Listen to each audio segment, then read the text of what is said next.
समय उसका एक एक अंग, एक एक जोड़, एक एक मर्म स्थान, सब के सब अत्यंत पीड़ा से युक्त हो गए। सब में इतना दर्द, इतनी पीड़ा हो गई कि मानो उसके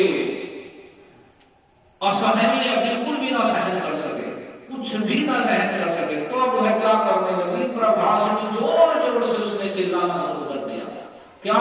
साम मुंच मुंच, मुंच मुंच का मतलब छोड़ दे, छोड़ दे, छोड़ दे, अलम बहुत हो गया, बस हो गया, हो गया, तेरे पी लिया, छोड़ दे, छोड़ दे, छोड़ दे।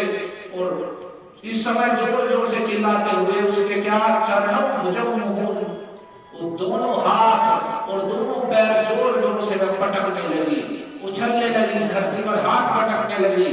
और विवृत नेत्र, उसे इतनी पीड़ा हो रही थी उसके मर्म स्थान में, एक एक नस में, एक एक जोड़ में, कि उसकी आंखें उलट गई, आंखें फटी जा रही थी।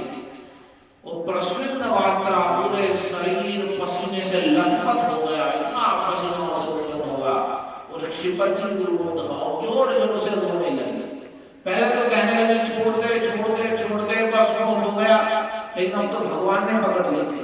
पहले तो उसने भगवान ने पकड़ा था, अब भगवान ने उसके स्तनों को पकड़ रखा था, तो भगवान कहाँ छोड़ने वाला। तो अब वह पहले तो बोलती रही छोड़ दे, छोड़ दे, बस बहुत हो गया। और जब बोलना बंद कर के फिर जोर जोर से उसने रोना, चिल्लाना शुरू कर दिया, हाय हाय बचाओ बचाओ, हाय हाय।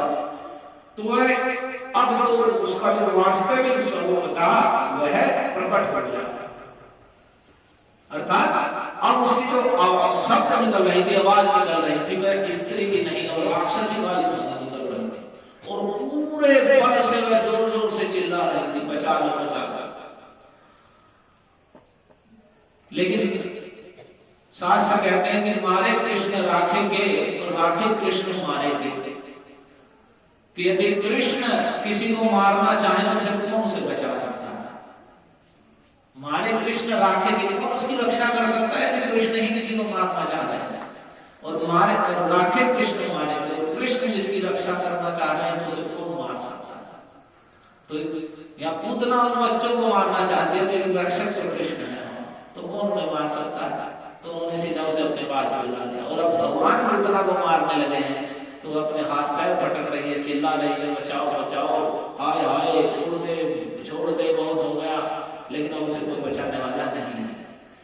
तो वह इतनी जोर जोर से चिल्ला रही है, तस्यासुनेनाति गभीर रंहसा सादृढ़मही यौश्चचार संग्रह रसादिशश्च प्रतिने गिरेजना पेतुक्षितौ वज्र निपात संकया। कह रहे हैं जिस समय वह जोर जोर से चिल्ला रही है तो उसकी जो आवाज है, ध्वनि है, उसका वेग बड़ा भयानक, बड़ा गंभीर है। इतनी भारी आवाज वह कर रही है कि सात्री पर्वतों सहित पृथ्वी, आकाश और जितने अंतरिक्ष में ग्रह हैं सब के सब कंपित हो गए आवाज से। उसकी इतनी भारी से आजकल डीजे बजाते ना, हाई बेस करके और सब कंपन होने लगता है दूर दूर तक। तो अब सोचिए उस समय में इतनी भारी ध्वनि कर रही थी, बचाओ बचाओो, हाय हाय हाय। उस जब पूतना के प्राण पी रहे थे भगवान, कि पर्वत भी कंपित हो रहे थे, पर्वत, पृथ्वी और कह रहे अंतरिक्ष में जो ग्रह हैं उनमें भी कंपन हो गया। इतनी भारी ध्वनि, इतनी भयंकर वेग से वह चिल्ला रही थी, सब डगमगा उठे। कह रहे रसादिशश्च प्रतिने दिरे,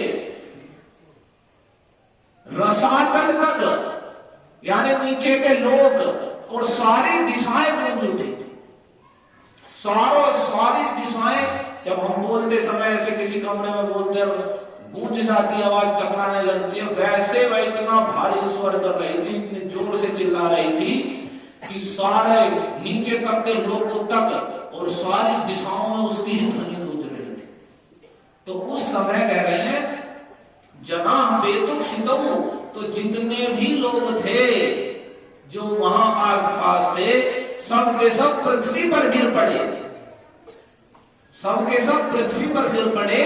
कैसे? वज्र निपात संकया, कि सबको ये शंका हो गई कि बहुत भारी आकाश से बिजली गिर गई है, बड़ी भारी बिजली गिरी है इतनी कड़कड़ की ध्वनि करके, तो ये इसी कारण से सब कंपित हुआ, धरती कांप गई, अरे पर्वत कांप रहे हैं और दिशाएं गूंज रही हैं, क्योंकि जब बादल गरजते हैं उसमें बिजली चमकती है तो कितनी भारी ध्वनि होती है।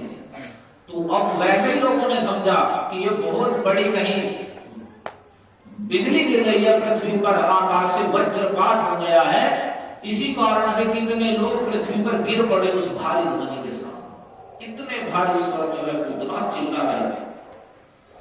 और फिर क्या हुआ, इस प्रकार अब कितना भी चिल्ला ले, बात तो वही है कि भगवान मार रहे हैं तो कौन उसे बचाने आ सकता है, कोई भी नहीं आ सकता है।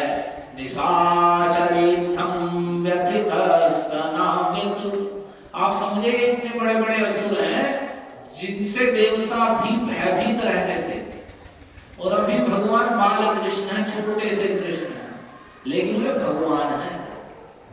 भगवान छोटे रूप में बड़े रूप में हो, वे षड पूर्ण परमेश्वर हैं, बस उनके छोटे होने से, बाल लीला करने से, इसे ही तो समझना है। जब ये नहीं सोचते थे भगवान मां पंचोरी लीला कर रहे हैं, बाल लीला कर रहे हैं, या गोपियों के सामने नृत्य कर रहे हैं, नाच रहे हैं बिल्कुल अबोध बालक की भांति, तो उनकी भगवत्ता समाप्त हो गई।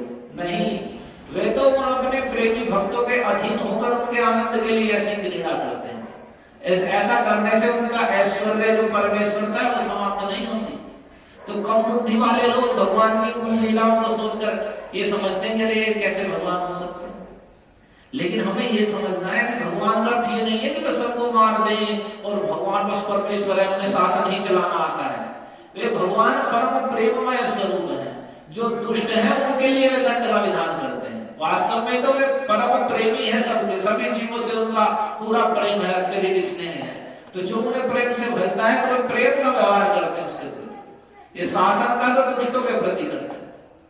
तो हमें ये नहीं समझिए भगवान मतलब वे बस 24 घंटे उन्होंने सुदर्शन ले रखा है हाथ में, बस चक्र घुमाने में लगे हुए हैं। नहीं, वे तो चक्र तो तभी चलाते हैं जब जो भक्त को, जो उनके भक्त लोग हैं, साधुजन हैं, जब उन्हें कोई पीड़ित करता है, जो साधुजन सज्जन लोग हैं, दुष्ट लोग उन्हें अत्यधिक पीड़ा देने लगते हैं, तब वो भगवान सुदर्शन आदि चलते हैं।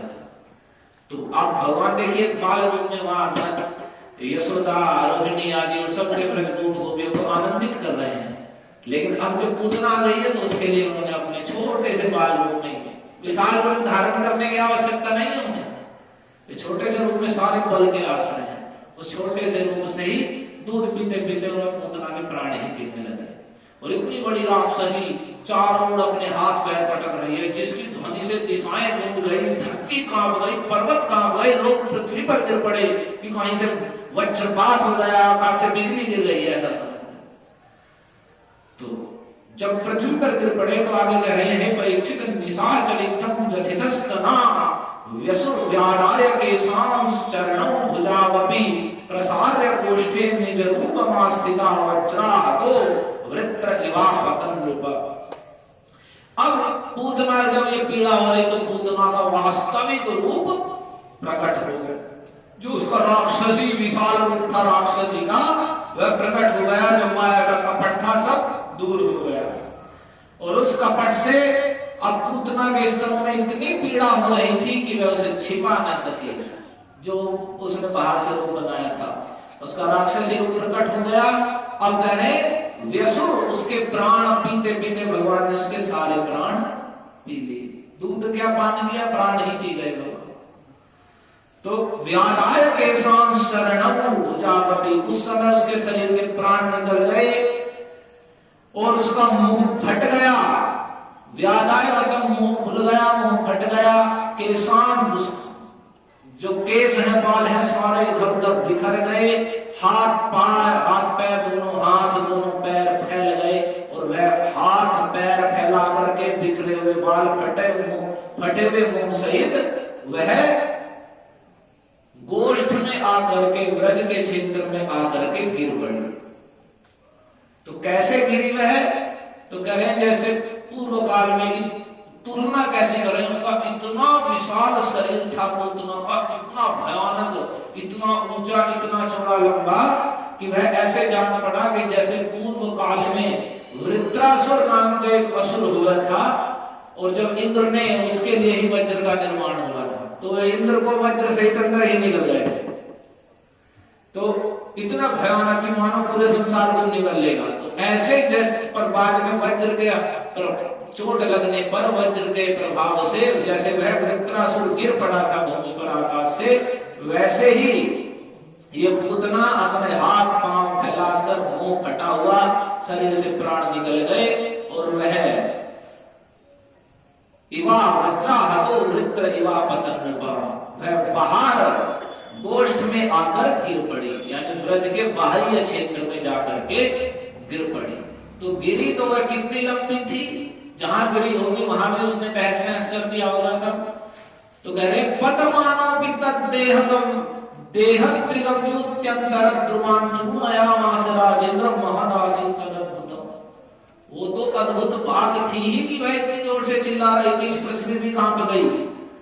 लेकिन सबसे अद्भुत बात, तो सबसे आश्चर्य की बात तो यह घटी कि जब पूतना गिर रही थी तो गिरते गिरते 6 कोस के भीतर, 6 कोस 6 दिया 18 किलोमीटर तक के जितने भीतर वृक्ष थे सबके सब चूर्ण, सबके चूर्ण बना दिए जहां गिरी। 18 किलोमीटर लंबा उसका शरीर था विशाल, जब वह गिरी तो 18 किलोमीटर तक के 6 कोस के वृक्षों को उसने कुचल दिया। कह रहे महदासी तदद्भुतम, ये तो बड़ी ही अद्भुत घटना।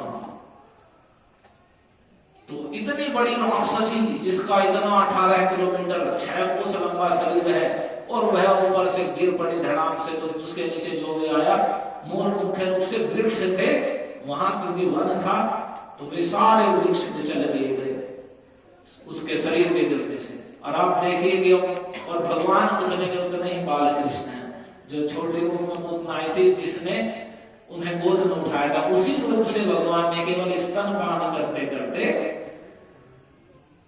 उसके प्राण को पी लिया। तो क्या अब हम पूतना के रूप का वर्णन कर रहे हैं, पड़ी हुई कैसी लग रही थी। ईशा मात्रोपदंष्ट्रासन गिरि कंदरनासिका, पूतना का शरीर बड़ा भयानक था, बड़ा रौद्र था, उसके मुंह हल्के, उसका मुंह हल्के समान तीखी और भयानक दांतों से युक्त था। उसके मुंह में जो दांत दिख रहे थे ऐसे बड़े थे, बहुत बड़े बड़े हल होता है जैसे खेत में चलाया जाता है, ऐसे दांत और जाट उसके दिख रहे थे। और कह रहे हैं गिरि कंदर नासिकम, जो उसके नथुने थे नासिका के जो 2 छिद्र होते हैं, ऐसे जान पड़ रहे थे जैसे पर्वत के भीतर की कोई गुफा हो, इतने विशाल। गिरि कंदर नासिकम और गंड शैलस्तनम, और जब वह गिरी हुई थी तो जो उसके स्तन थे वे कैसे जान पड़ रहे थे, मानो बड़े पर्वत से टूटकर चट्टाने गिर पड़ी हो, इतने विशाल उसके वे स्तन, जिन स्तनों को पीते पीते भगवान ने उसके प्राण पी लिए थे। तो उसके स्तन पहाड़ से गिरी हुई चट्टानों की तरह बड़े बड़े थे, और प्रकीर्णार्णवोधरम, और उसके लाल बाल थे, जो असुरों का लक्षण होता है। आजकल तो लोग वैसे लाल बाल करवाते हैं, लेकिन जो यमदूत हैं या असुर हैं उनके भयानक लाल बाल बताए गए हैं, तांबे की तरह जलते हुए।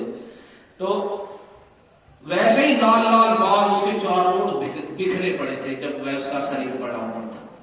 और कह रहे हैं अंधकूप गभीराक्षम, उसकी आंखें ऐसे जान पड़ रही थी, क्योंकि आंखें अंदर धस गई थी, जैसे अंधे कुएं के समान गहरी।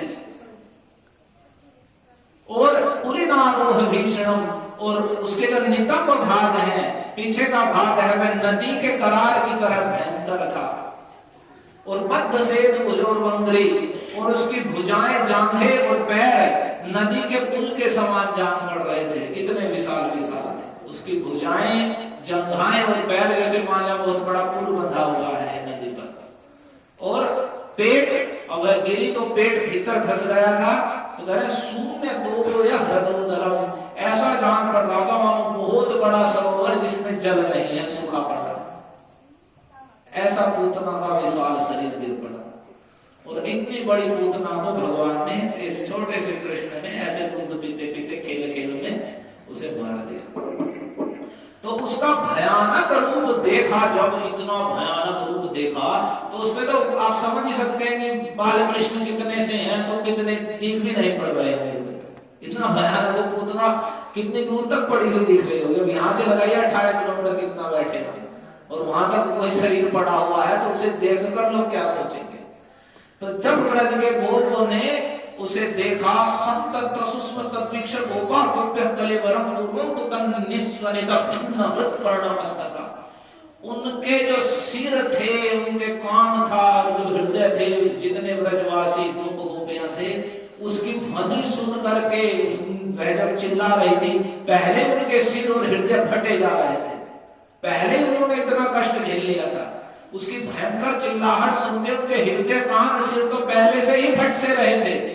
लेकिन अब जब उन्होंने उस भयानक रूप को देखा तो उसके उस विशाल शरीर को देखकर सब के सब जो ग्वाल बाल और जो गोपियां थी सब के सब डर गए, संतत भयभीत हो गए। ये क्या भयानक, आप सोच सकते हैं कैसा लगा होगा उन्हें कि एक स्त्री जो लक्ष्मी जैसा रूप धारण करके आई और इस प्रकार से वो इतनी भयानक राक्षसी निकली, कितने आश्चर्य में सभी लोग हो गए। ऐसे सभी ब्रज के गोपी पहले से ही वे बड़े, उसकी ध्वनि सुनते सबके कान और सिर और हृदय फट गए थे, मतलब अत्यधिक ध्वनि थी उसकी। और उसके बाद जब उसका भयानक रूप देखा और वह गिरी और वो सब देख करके तो वे अत्यधिक भयभीत हो गए। लेकिन तो वे सब निकट में गए, क्योंकि सारे ब्रज का केंद्र तो वे नंद नंदन है, उन्हें तो ढूंढना है कि बड़ी राक्षसी गिर गई तो कुछ ना कुछ तो घटना हुई है, ये क्यों गिर गई, क्यों मर गई, गोद में तो इसने कृष्ण को उठाया था, कृष्ण को ढूंढो, कृष्ण कहाँ है, नंद सुत कहाँ गए हैं। तो सभी जा करके सबके ब्रज गोपी अब तो वह गिरी मरी हुई पड़ी है, तो जा करके अब जैसे तैसे चढ़ उड़ के देख रहे हैं। तो वहां जाकर उन्होंने देखा, बालम च तस्यापुरसी क्रीडन्तम कुतो भयं गोप्यस्तूर्णं समभ्येत्य जगृहुर्जात संभ्रमा। तो सारी गोपियां जब भाग कर गई तो उन्होंने देखा कि भगवान बाल कृष्ण क्रीडंतम उसकी छाती पर खेल रहे हैं, बैठे नहीं है, खेल रहे हैं उसके वक्षस्थल पर। अकुतो भयम, निर्भय होकर के, जैसे कोई भय ही नहीं है, कुछ हुआ ही नहीं है, जैसे बच्चा खेलता है वैसे ऐसे वे पूतना की छाती पर क्रीड़ा कर रहे हैं, खेल रहे हैं। और जब उन्होंने देखा तो वे बड़ी घबराई हुई थी पहले से ही, तो वे और घबरा रही थी, अरे इसकी छाती पर है, चलो चलो ये ठीक तो है। तो ऐसा जान करके वे बड़ी हड़बड़ाहट में और उतावली के साथ वहां पर पहुंच गई।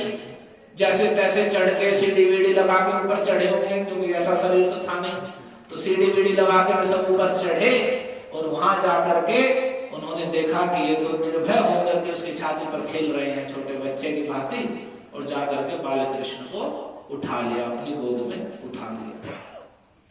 तो यहाँ कह रहे हैं कि पूतना के वक्षस्थल पर भगवान खेल रहे हैं और निर्भय हैं, और वे खेलते खेलते मानो पूतना से कह रहे हैं छोटे से बाल कृष्ण कि स्तंधयस्तन एव जीविका दत्तस्त्वया त्वया स्वयमानने मम, कि देखो मैं तो स्तन पीने वाला दूधमुहा बच्चा हूं, तो मेरा तो जीवन ही है स्तनपान करना, स्तनपान से ही मेरा जीवन चलता।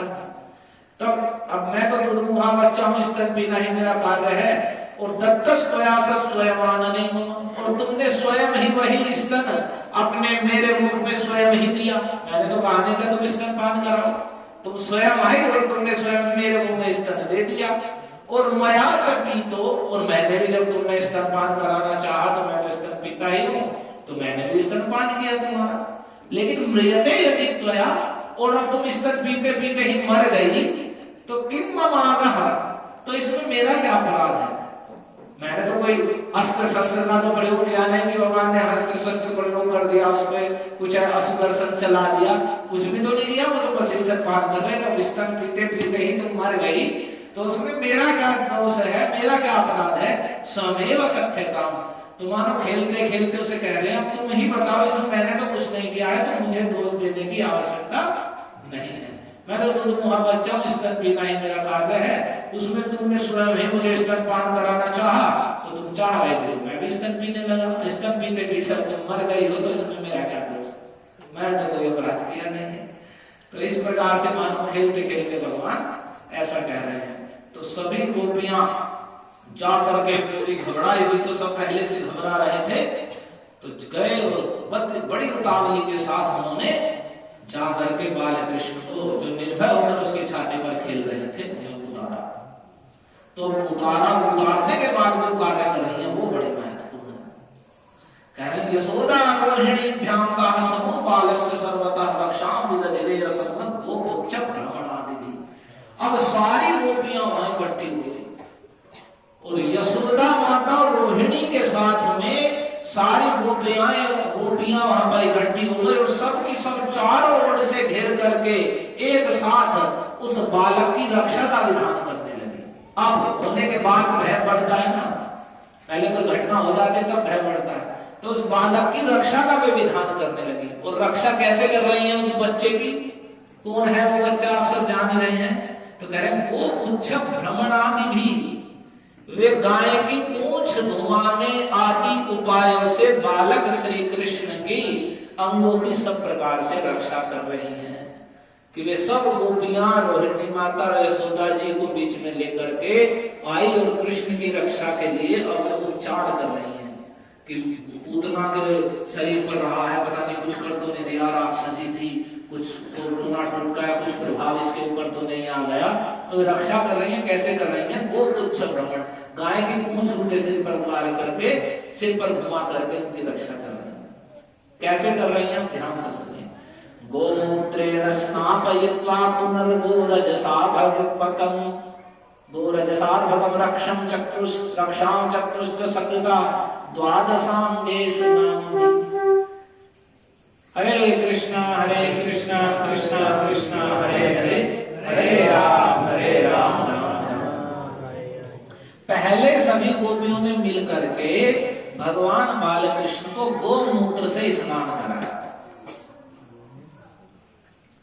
गोमूत्र से पूरे ब्रह्मांड के स्वामी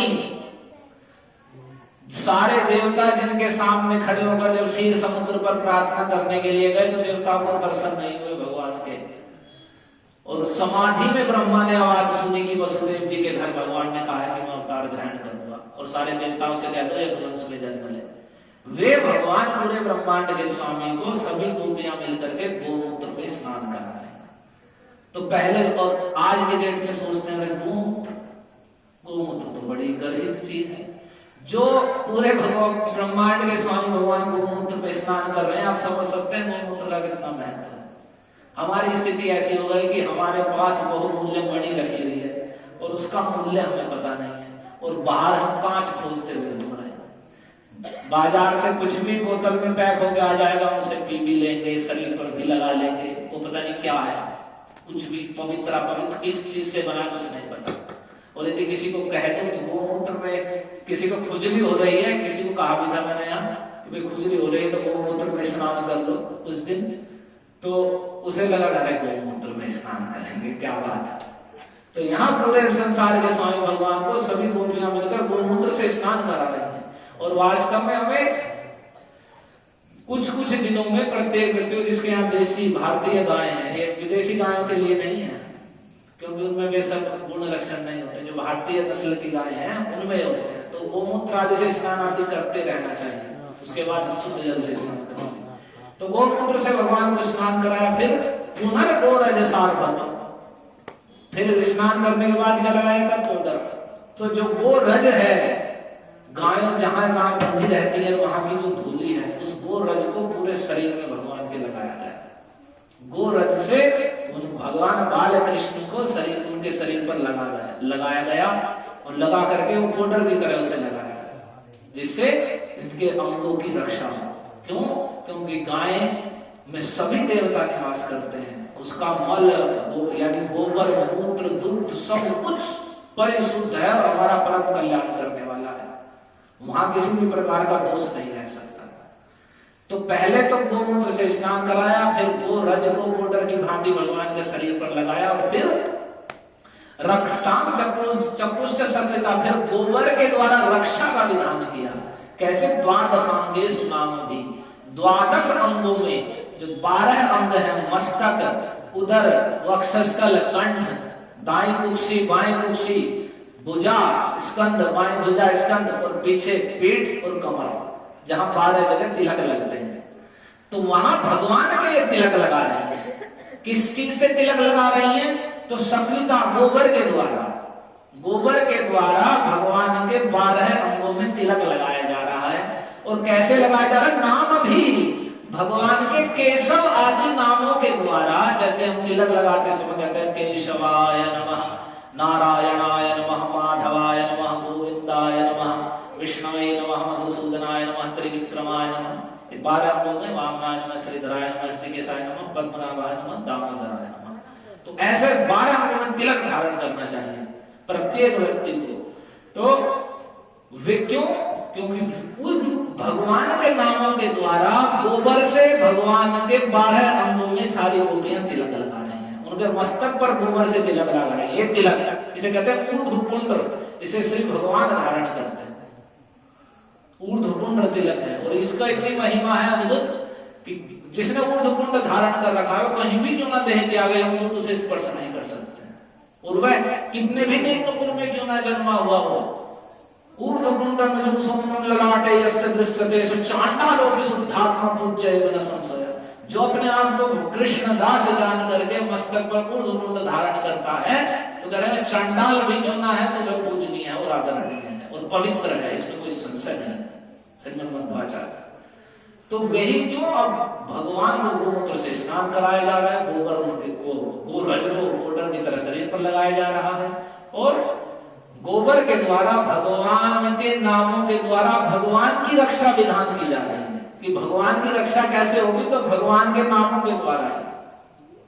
तो सारी गोपियां मस्तक पर गोबर से तिलक लगा रही है, केशवाय नमः, नारायणाय नमः। और एक एक अंग, तो जिस जिस अंग पर वे तिलक लगा रही है भगवान के नाम के द्वारा, तो उस अंग में न्यास किया जा रहा है भगवान का, जिससे भगवान नारायण केशव हरि इसकी रक्षा करें। तो भगवान के नाम के द्वारा भगवान की रक्षा की जा रही है, गोबर के लगाया जा रहा है भगवान। तो ये सारी चीजें तो हमारे पास उपलब्ध है। ये भगवान की रक्षा कर सकती हैं तो हमारी क्यों नहीं कर सकती? भगवान की रक्षा कर सकती हैं, भगवान के नाम से भगवान की रक्षा हो रही है, गोबर लगा करके भगवान की रक्षा हो रही है, गोमूत्र से भगवान स्नान कर रहे हैं। जिनके चरणों से स्पर्श हो गई गंगा जी, तो उसे शंकर जी परा भक्ति से सिर पे धारण करते, पूरे जगत को पवित्र करते, देवता आकर उसमें स्नान करते, नमस्कार करते हैं। गंगा जी का वह परम पावन जल किस कारण से हो गया? तो केवल भगवान के चरणों का स्पर्श मात्र हुआ। और वे भगवान गोमूत्र में स्नान कर रहे हैं, तो गोमूत्र की कितनी महिमा हो गई। और गोबर से उन्हें तिलक लगाया जा रहा है, भगवान का नाम उच्चारण किया जा रहा है। तो इसलिए और इससे पता चल रहा है जितनी भी गोपियां हैं सब की सब भगवान की भक्ति की विधि में निपुण है। ऐसा नहीं है कि कोई भी नहीं जानती है। जैसे आज एक माता जी कह रही थी कि मैं उनसे कहा कि आप सामने समाओ कथा में, तो बोले कि नहीं कथा में मैं नहीं आ सकती, अभी समय मिला, अभी दीपक जला के ला रही। क्यों? क्योंकि जो नई पुत्र वधू आई है वह कुछ कार्य नहीं करती है। मैं तो उसे भी लेगा मंदिर में, कथा सुनेंगे तो समझ में आएगा। तो वो कह रही है मैं पढ़ी लिखी हूँ, ये ढोंढा मुझे अच्छे नहीं लगते तो पढ़ी लिखी है ज्यादा। तो वैसे ही तो हम ज्यादा पढ़े लिखे हैं और हम कितने पढ़े लिखे हैं। अरे तो इस कारण से हमारे पास जो महत्वपूर्ण वस्तु है भगवान का नाम है और गाय है, और गाय से उत्पन्न दूध गोबर आदि जो जिससे हमारी सब प्रकार से रक्षा कल्याण हो, उन्हीं चीजों को हमने छोड़ दिया। और बाजार में कुछ भी बना कर आ रहा है, कुछ भी चीजों से बन रहा है, उसे हम बड़ी पवित्र बड़ी शुद्ध जान करके खा भी रहे हैं, शरीर पे लगा रहे हैं और सोच रहे हैं बहुत पवित्र। तो ये हमारी बड़ी दुर्दशा है। और उसके बाद गोपियों ने सारे में तिलक लगाया और मंत्र बोल करके भगवान के नामों से कि ये भगवान हमारे पैरों की रक्षा करे, मणिमान भगवान की इस प्रकार से वे पहले उन्होंने स्वयं आचमन किया गोपियों ने, और आचमन करके अपने अंगों में न्यास किया भगवान के नाम से, और फिर बाल कृष्ण के शरीर में ही भगवान के ही नाम और उनके ही नामों के द्वारा उनकी रक्षा करना। तो ये बहुत सुंदर रक्षा का कवच स्वरूप है जिसे हम अपने लिए भी और जो चाहते हैं कि जो बच्चों की रक्षा के लिए तबीज बनवा के घूमते हैं, पहना दो, काला कपड़ा बांध दो, ये सब इन कवाड़ को छोड़ करके हम प्रतिदिन भागवत से जो चाह रहे हैं बच्चों की रक्षा कर इसे पढ़ेंगे। और जब इसे पढ़ेंगे तो सब प्रकार अपने लिए भी पढ़ेंगे, सब प्रकार से हमारा रक्षा। तो आगे कथा ये और विस्तारित है, कैसे कैसे रक्षा का विधान कर रहे हैं इसे हम कल सुनेंगे। हरे कृष्णा कृष्णा कृष्णा हरे हरे, हरे राम राम राम हरे हरे। ग्रंथराज श्रीमद् भागवतम की जय। भूतनाथ का वधन करने वाले भगवान राज कृष्ण की जय। श्री नंदन यशोदा की जय। ब्रजवासी ब्रह्म की जय। मास महावत्सव की जय। वेद प्रभुपाद की जय। वेद कृष्ण राम की जय। आदि समस्त भक्त वृंद की जय। जय गौर हरे प्रेमानंद। तो आज जितने लोगों ने अष्टमी मना ली है, तो वास्तव में अष्टमी कल है, बहुला अष्टमी है।